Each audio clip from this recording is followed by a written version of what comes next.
Registered practical nurses represented by CUPE and SEIU held a news conference in front of the regional hospital this morning, calling on the Ford government for an urgent nursing retention plan.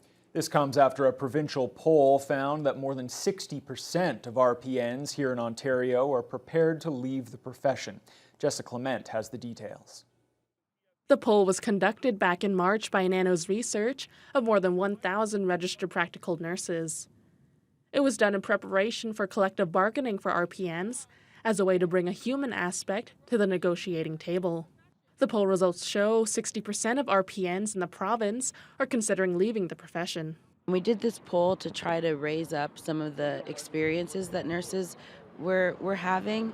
81% experiencing high stress, 64% saying they dread going to work and are having trouble sleeping. And the pride that many used to have in being a registered practical nurse is not there anymore. So it is really sad. And what's really sad is that the guilt that nurses feel for not being able to provide quality care, like they take that home with them.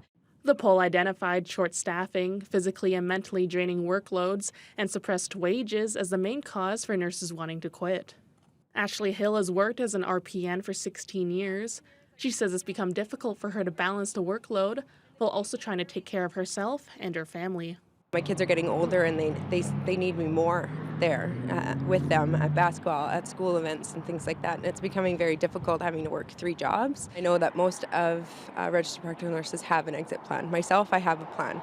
If we don't get that $35 an hour, I have to start making these steps work better for my life and start working towards those other goals and other occupations.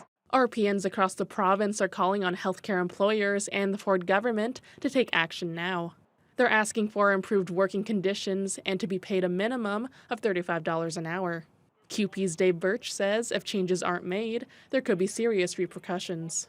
We went through a horrific summer of ER closures. I'm seeing more of the same in the future. It's a workforce that needs stabilization, and we really need the government to step up here and make sure that that healthcare system that we have is there when Ontarians call for it. Jessica Clement, TBT News.